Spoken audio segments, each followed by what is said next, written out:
Hello, I'm Cheryl Hawkins. Welcome to Solutions, the show that highlights the incredible work that nonprofits do every day to help solve problems in our communities.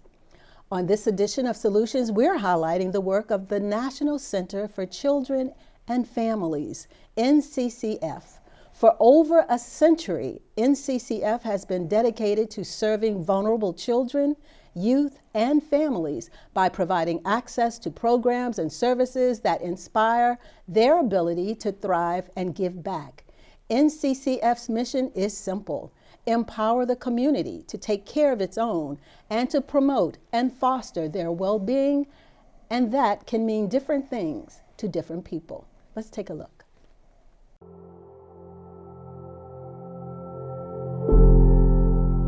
Grew up rough. I was punished most of half my life. Grew up in D.C., was moved around very much in Maryland, moved around in different schools from elementary all the way to high school, moved to different schools. I ain't never really stayed in the same school for a long time. We always end up moving. Got a situation in Baltimore, so they put me in a group home. Ended up going to independent living, ended up getting in a situation in independent living, messing it up, and coming back to a group home. So 1 minute, life going good. Next minute, life going down the hill, and you just gotta get back up. I come from a background of people who were violent or had real anger issues. My brother had them, my uncle had them, my grandpa had them, maybe even my dad has them. I never met my father. I came down here, I had a rough start because of the trauma that I already went through. It's like a butterfly effect. It's like one event is really tumultuous and then the next event is even more.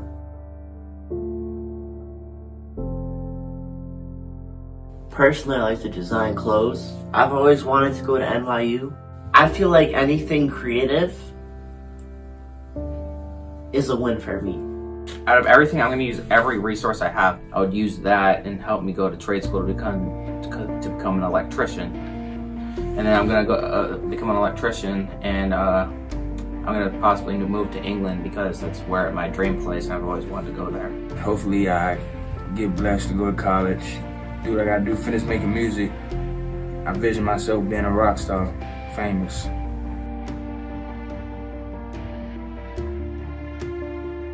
The major thing a high school student needs to live a good life and be successful is to be and act yourself, along with making choices oriented for yourself.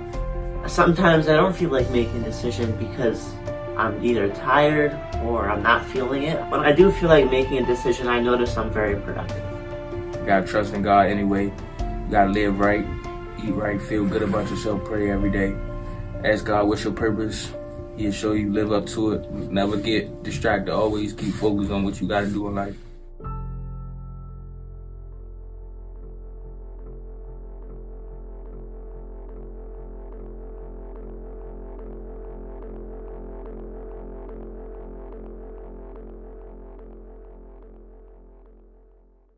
And now, joining me in the studio to share more about the National Center for Children and Families is my guest, Dr. Sheryl Brissett Chapman. Dr. Chapman is an internationally recognized expert on child and family welfare, juvenile justice, trauma and victimization, and the impact of poverty on child development. She has been the executive director of NCCF for over 30 years. Dr. Chapman, welcome to Solutions. Thank you. It's really my privilege to be here. I am so excited to have you here. This whole show is about what nonprofits do to provide solutions for people in their lives, and you all have taken on this challenge and provided so many wonderful solutions for people who need your service. So I want to start right at the beginning. National Center for Children and Families has been around for a century, 100 years. That's a very long time. Actually, 108. 108. My goodness. Can you please give us, the abbreviated history of NCCF and how the organization got started? Well, the Baptist Home for Children was how we began as an orphanage, one of the D.C. District of Columbia orphanages on East Newton Street. it outgrew itself with boys and girls and moved to a 140-acre farm in Bethesda. Yes, we were there when there was just farmland. I was going to say Bethesda. And so the DC Baptist Association of Churches built the new orphanage, and we did take care and raise children who were viewed by church folk as children who had no families, who were lost, who were rejected. And that went on until the 70s. We became a child welfare agency for the state of Maryland. We opened up the first homeless family shelter, the largest one in this rich county. And so we've continued to grow to 24 programs. You'll hear from Mr. Belk, and a comprehensive regional agency for the DMV area. We are in 10 school jurisdictions, and we're serving quite a number of children, families, and youth who experience trauma, victimization, homelessness, poverty, discrimination, and this is where we are now. But we're now called the National Center for Children and Families. So NCCF is a local organization in that you serve people who are in the DMV region, DC, Maryland, and Virginia, but you're nationally accredited. What does that mean to be nationally accredited for your organization, and in what areas in the DMV does NCCF serve? So we have and submit ourselves to a peer review process. Folks from across the country come and evaluate our compliance with national standards. And the national accreditation requires a great deal of discipline. It means that we approach our practice from the best knowledge that we have in the field. I'm proud to say that all of our programs are nationally accredited by the Council of Accreditation, and every 4 years we get to be reviewed.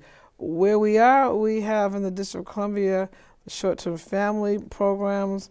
We have done a turnaround school, J.C. Knoll Community School, where we've been proven to turn around their math proficiency, and the first community school model in the city.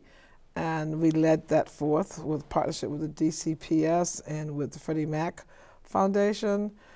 We have in the Maryland area, we deal with youngsters from all over the state in our residential programs. And we have in the county models that do the shelter, emergency family shelter care, transitional living for youth who are both homeless and who are also dependent on the state, housing, permanent supportive housing, rapid rehousing, just a number of programs. And you can go on our website and you'll see. But what connects all of these programs is the belief that the community wants to step up and make sure that vulnerable young people and their families are given a shot. The Neediest Kids program, as I said, are in 10 school jurisdictions across the DMV, and we make sure that poor children sitting in the seat don't have to suffer with shoes that don't fit, clothing that's inadequate, being hungry, can't see the board without glasses,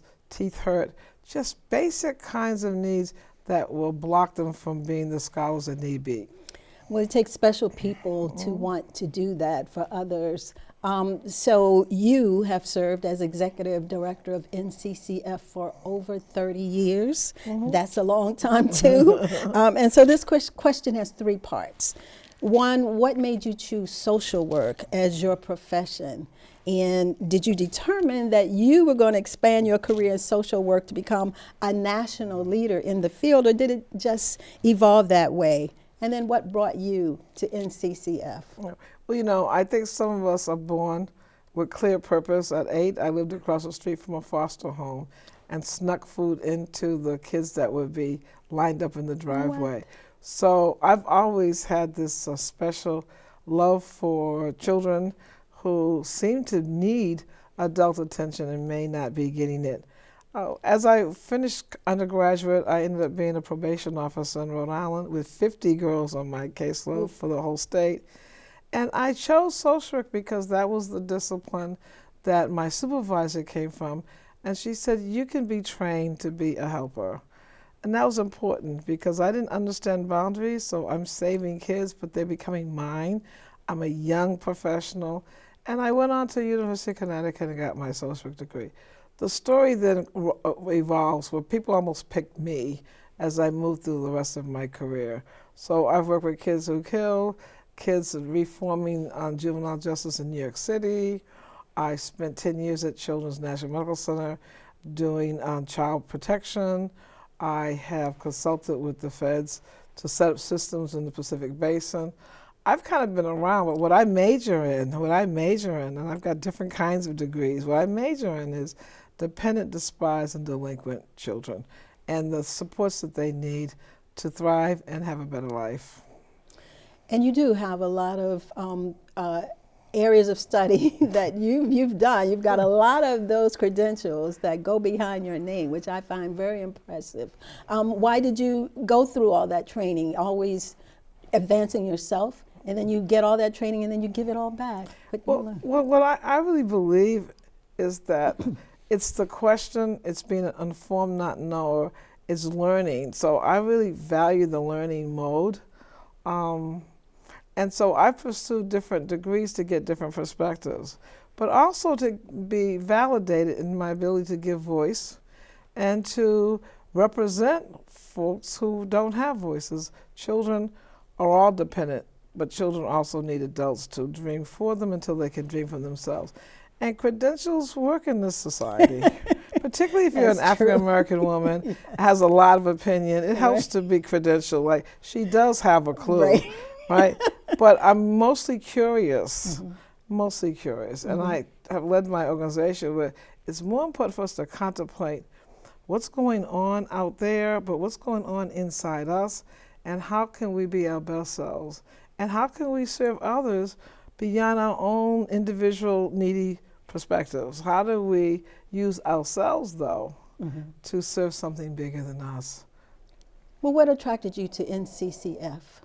Well, I'll be honest, I was at Children's Hospital, and people come and ask me to do things, and my pastor at Tacoma Park Baptist Church asked me to act at this Baptist home for children. I says, Pastor, I don't act very well.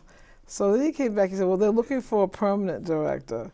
So I got recruited. I thought it was going to be a little easy job. I had these 2 little programs, and I could do it and write books and train and consult and just kind of go around giving my opinions. I got in here, and I'm saying they don't even have use and occupancy. They don't have, this place has so much need in the middle of this very wealthy community, and I got hooked on it. So, so the board agreed to take me on. I don't think they were sure who they were taking on. But as years have gone, I've had a great working relationship with the board. But I was directed by my pastor, can you do something like this? And so at some level, I might argue that this is a type of ministry for me. It's very much driven by, I was supposed to be there. And I'm leaving when I'm supposed to leave, I think. Hey, life usually goes that way if you live it right. Yes. Yeah. So NCCF has 4 basic pillars of service. Can you share what those are, and how was it determined that those would be the areas where NCCF would put its support? So as you recall, in 1930, what I was saying is that we really moved the orphanage to Bethesda on this farm. And so the core expertise of the organization has been children who have been removed from their families and have to be reared by the public professional systems. So foster care and adoption is one pillar that comes out of that. And we have served district children in Maryland, district children in the district, and we do all of that continuum. But as we continue to do that work, we saw how adolescents had some special needs, but there were a lot of stereotypes about them. So we set up the first adolescent treatment foster care model. We said that some adolescents don't need to be in a group care, they need to be with a family. And so we grew that piece, and we have an extensive set of programs for adolescents. The third one pair that we have is after school or out of school services. And we do a lot of that, particularly in the district. But we believe that children need to be stimulated, enriched, exposed. We help them go on trips. We help them see the world. We help them, their parents support their academic achievement. So that's the third one. And what is my fourth one? Do you have that in your notes? So foster care and adoption, family services. Family services, yes. Family services, I kind of inherit that when I came on because we had the largest homeless family shelter in the county. And I'll be honest with you, I was a young professional. I didn't know how to interview the board. I didn't even know we had that when I took the job. And so I then said, we have families living on the same campus with kids who have been abandoned. Oh, how does this work? Right. And so it's worked very well because our goal with children is to ensure that they get to a stable, permanent family. And our goal with families is to ensure they have the supports they need to raise their children and overcome domestic violence they may be exposed to, mental health challenges, poverty, eviction. And so the Family Services Division is expansive both in DC and Maryland. It's about looking at the parent as the customer. Understanding that, and I learned this the hard way at Children's because I served so many there, and I used to say to my staff, you can't love the child and hate the parent. That the child loves their parent even when they don't know them, even when they've been hurt by them.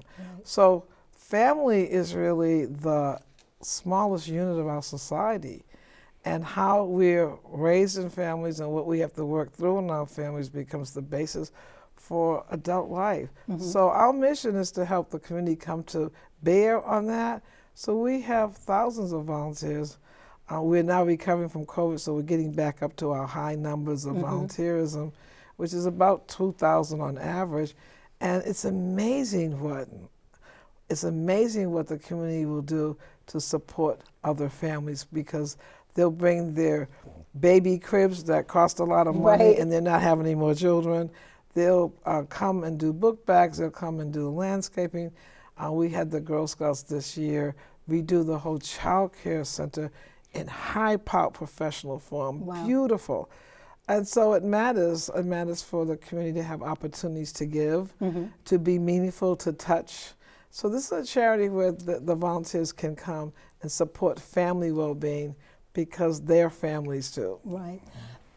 We're running out of time on this segment, but I have to ask you this question. You recently completed research for a forthcoming book titled Black Male Youth Raised in Public Systems, Engagement, Healing, Hope.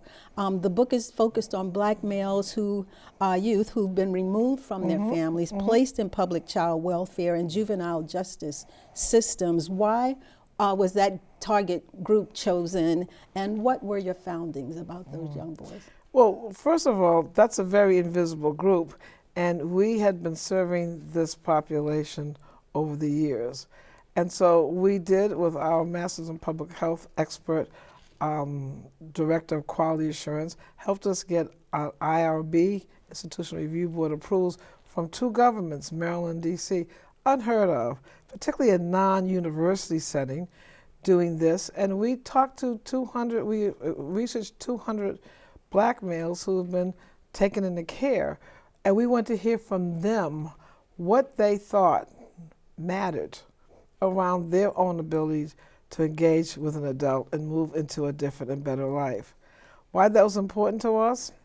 Because we don't talk about them. And on some level, when you take them from their family, you end up creating a situation where they're really, frankly, unprotected. The role of the family is to protect their children.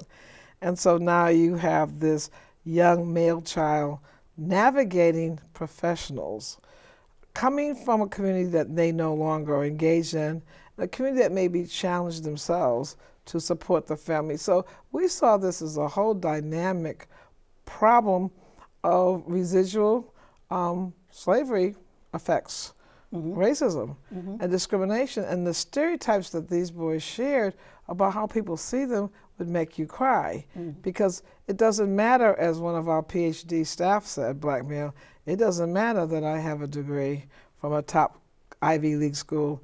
I get seen that way too. So our argumentation is this, that if we can figure out how to support that population, then all the other children will benefit. It's a barometer of change, both legal system change, both how you work with communities, that families live in communities change, and how you hear their voice, not as alumni, but as they are experiencing being cared for by professionals. So it was exciting work. We're very excited about the conversation that we think it will generate, and policy recommendations and practice recommendations we have.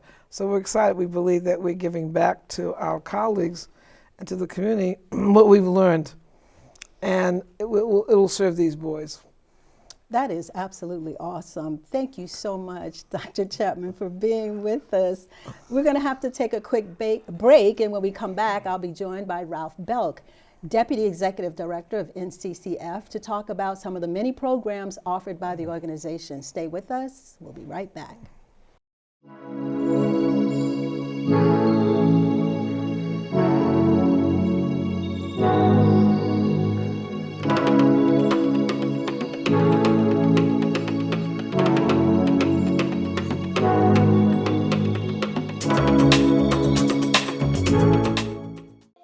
My name's Nevaeh. My name is Carrington Smith. Didi. Delilah. Corey Kennedy. Amaya Bridges. My name is Jakai. Henry. Art is a way of life to me. Art is a way of expressing. It's the glue that ties the community together.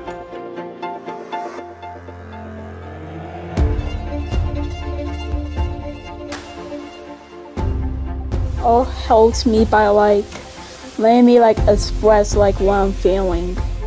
Art makes me feel excited and happy to learn how to do amazing things about art. It helps me, it just makes me feel warm and comfy, and it makes me feel better. When I color, it makes me feel better. I feel like I can just, do my thing without being so stressed about anything. If I'm having a bad day, I can color, feel a little bit happy, and feel a little bit excited. They are giving these kids the chance to express themselves artistically, and art is such a powerful force, and I know the positive impact it will have on these kids, not just now, but for the rest of their lives. Art is such a powerful force, and the fact that in my career I get to get up on stage or get behind a camera and move people, spread joy, spread happiness, and educate people on different topics, it's so special to me.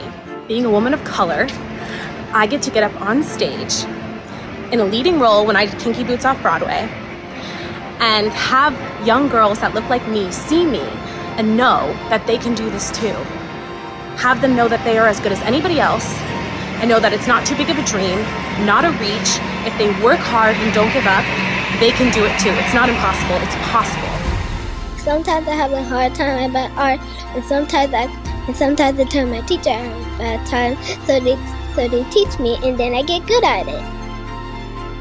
I can't do anything without others. In other words, the art that I create is for others to see, but I also include others to express themselves as well, to teach them how to express themselves through art.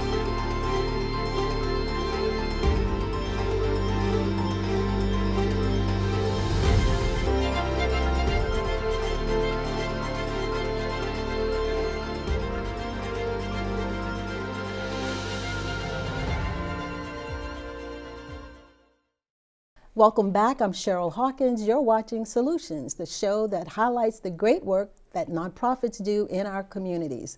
On this episode, we're talking about the National Center for Children and Families. And my guest for this segment is Mr. Ralph Belk, Deputy Executive Director, Program Administration. Mr. Belk, thanks for being here. Thank you for having me. It's a pleasure. It is wonderful to hear all about NCCF. I'm so touched by the work that you do. So tell me, how did you come to NCCF? Well, I've been with NCCF now for 24 years. Oh, wow. Yes, I started my career in mental health, working with adults with persistent and chronic mental illness. After 8 years of doing that, I remembered where I started as my internship, working with young people in an alternative high school. Okay. And I was good at it, actually. And so I wanted to return working with young people, with the youth. Okay. And so I came to NCCF. I started out as a program director. leading our DC foster care program. Back then we had a contract for 25 young people, and today we are DC's primary provider for youth from DC placed in Maryland homes, over 200 youth that we work with. Wow. And so I've been now about 16 years working as the deputy at NCCF, overseeing our 24 programs. And April 1st, I will be succeeding Dr. Chapman and will become the CEO of NCCF. So that's we're very excited and very honored to have that privilege to lead. This must be a very special place to work. You both have been there some years, and that's great when you can find a place that suits, you know, what you feel you're here to do. Exactly. And you're happy. Right. So that's great. It's more of a calling, mission than work. Right. So you're a youth and family advocate. What does that mean?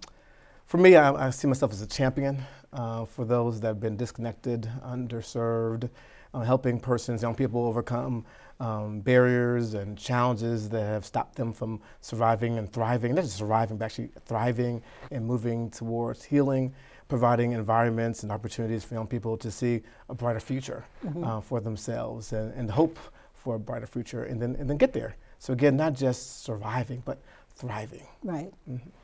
So you work with a lot of all the programs, and there are some specific programs at NCCF, like the Neediest Kids program. Tell me about the Neediest Kids program. The Neediest Kids program is one of our 24 programs. It, I think, has the highest or biggest impact. We serve about 44,000 students across 10 jurisdictions in the Maryland, D.C., Virginia region. And it's a very simple program. It was started by Tom Cokerly, who was the general manager at WJLA, Channel 7 in DC. And he realized there were students in this wealthy region that were impoverished, didn't have what they need to learn and be present in the classroom. And so he started a program that really just provides concrete goods, so clothing, backpacks, eyeglasses, coats in the wintertime. And just providing those concrete goods helps students to achieve. We see students that are now increasing their academic performance, increase in attendance, and also increase in parental engagement by providing eyeglasses, backpacks, coats for the winter, clothing, uniforms for students so they can be present and active in the classroom. So in the foster care program, do the children have a say in their placement? How does that work? Oh yes, youth voice is critical in the work that we do. We can't plan for a young person's life without the young person being at the table.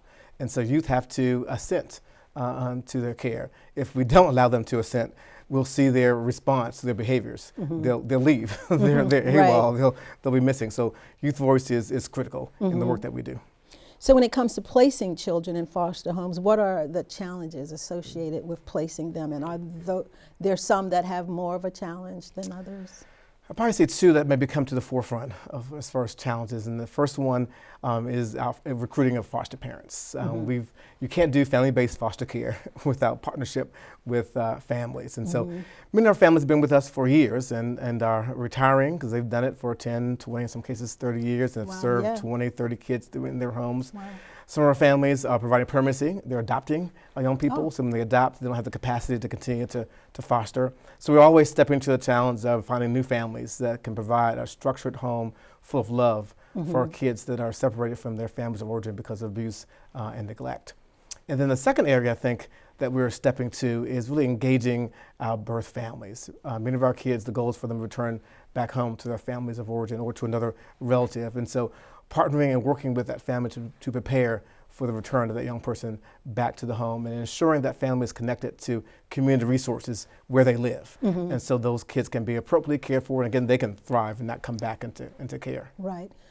Tell me about the Future Bound program. Yes. Yeah, tell me about that. Future Bound Independent Living program. I would say it's probably one of our most challenging programs because here you are preparing young adults, kids who are 16 to 20 to really age out and be independent. Now, if you think about most of our 21-year-olds in our families, they're not ready. Older. Right, or older. They're not ready to live independently. But we expect these young people who've been separated from their families, so they didn't get what we got. But yet we are preparing them to age out at age 21. And so we give them apartments. There are 2 kids to an apartment. We are ensuring they're in school, they're working, They're saving their money. We provide them with allowances, food, grocery allowances, other allowances. And so if they're not paying rent, and so if they're working and saving their money and using our allowances for their care, we have young people that are leaving our program with $5,000, $10,000 in the bank. They're able to get their own apartments and paying their first month's rent and security deposits, and then they're excelling in school or vocational program, so they can indeed be self-sufficient. So yeah, one of our most challenging programs, but I think one of our most rewarding programs when you see the growth that our kids are making beyond what other young people are doing at that age. Exactly. So I think it's quite incredible. Do you have any success stories that come to your mind about young people? I know there's got to be loads of them. Quite a few. One that comes to mind, I might have two or three, but the first one is a young man that came to us to our group home program. And he had very little family contact, didn't really talk as much, and so he would walk our oval in Bethesda, we have oval, and he would walk it every day and not talk. And so staff just kind of joined him and kind of walked with him. And one day, they asked him, well, what do you like to do? And he said, I like to wrestle. And so we connected him with the wrestling team at our local high school that he attended. And just by connecting him to his passion, he blossomed. Wow. He achieved academically. He went on to move into our Future Bound Independent Living Program, where he was there for about a year and a half. He loved to bake, and so he got a job at Giant Foods in their bakery. Wow. And he aged out at age 21, has his own apartment, I think he got a car. And I believe he went back to culinary school to really go after his passion of baking. That's a wonderful success story. So tell me about the staff that work with you. Are these licensed professionals, or who are the staff? Yeah, it's a highly regulated work that we do. So you heard that we are accredited by COA. And so yes, our staff are credentialed either through licensing or through other certifications. I would say probably maybe 30 or 35% of our staff are social workers. So we are a social work driven agency. Others are certified in other areas. But the common theme through all of our staff is commitment to young people, commitment to families, and advocacy, allowing persons to again, see a brighter future in overcoming the trauma that they're experiencing and lead toward healing. Very nice. We're going to have you all come back and talk more about what you do, because our time is just gone. But thank you so much, Mr. Belk, for being here. I'm just touched by the work that you all do. It's fantastic. Well, again, thank you for having us. Yes. I'd like to thank both of my guests, Dr. Sheryl Brissett Chapman, Executive Director of NCCF, and Mr. Ralph Belk, Deputy Executive Director, for being on this episode of Solutions. If you'd like more information about the National Center for Children and Families, or want to know how you can help, you can visit their website at nccf-cares.org, or you can call them at 301-365-4480. I'm Cheryl Hawkins. Thanks for watching, and I'll see you next time for more Solutions.